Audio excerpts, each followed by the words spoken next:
जिन व्यक्तियों के श्वास की गति 12 से 16 श्वास प्रति मिनट है, वे यदि योगाभ्यास ना भी करें तो कोई खास फर्क नहीं पड़ता। 10 मिनट तक स्टॉप वॉच में अपने श्वासों को ध्यान से गिनिए और एवरेज निकाल कर देखिए।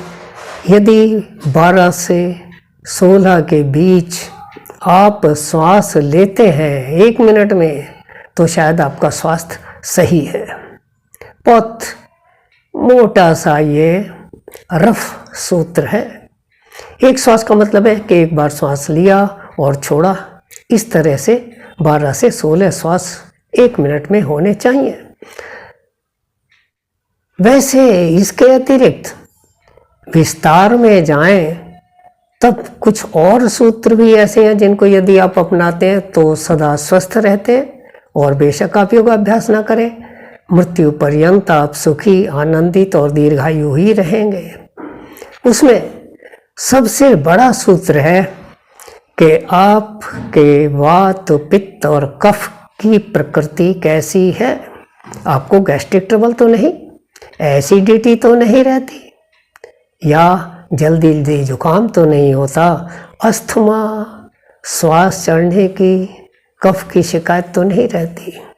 यदि ये तीनों सम हैं तब भी आप योगाभ्यास बेशक ना करें, कोई खास आवश्यकता नहीं है। लेकिन अगर इनमें से थोड़ा भी अनबैलेंस है तो आपको बहुत ज़रूरी है कि आप प्रतिदिन 1-1.5 घंटा योगाभ्यास करें। यह आपके लिए बहुत हितकर और आवश्यक है। योगाभ्यास में सिर्फ हाथ पैर फेंकने, फिजिकल एक्सरसाइज करनी ही पर्याप्त नहीं है।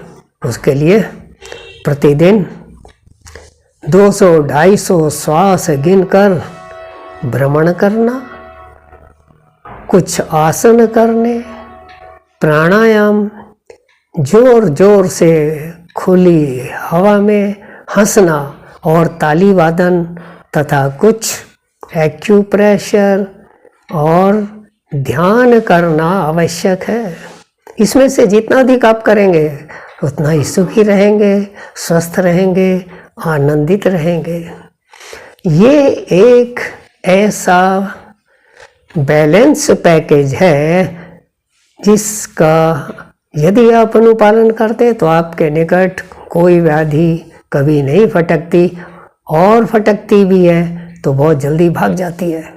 अन्यथा हमको दवाएं और दुनिया भर की दूसरे कार्यक्रम करने पड़ते हैं, महंगे, खर्चीले, दुखदायक, क्लेशपूर्ण है। इसके अतिरिक्त यदि आपका बीपी 80-120 रहता है, आपके शरीर का भार आपकी हाइट के हिसाब से सही है, यदि इससे बहुत नीचे और बहुत ऊपर है तो आपको बहुत आवश्यक है कि आप प्रतिदिन योगाभ्यास करें और योगियों से जुड़ें, उनकी देखरेख में आवश्यक युक्तियाँ अपनाकर लाभ उठाएं। यदि आप अपने भार के बराबर भार उठाकर आराम से चलने में सक्षम हैं तब भी आप स्वस्थ हैं। यदि आपकी आँखों में, आपके दांतों में चमक है, आपको कमर सीधी करने की आदत है, तब भी आपको योगाभ्यास ना भी करें तो कोई फर्क नहीं पड़ता। लेकिन अगर इनमें से कोई भी बात ऐसी है जो आपके अनुकूल नहीं है और उसके लिए विशेष प्रयास करने पड़ते हैं, तब शायद आपको योगाभ्यास करने की बहुत आवश्यकता है। तो इसलिए इन चीज़ों से अपने स्वास्थ्य को परखें और आज से ही योगाभ्यास शुरू करें।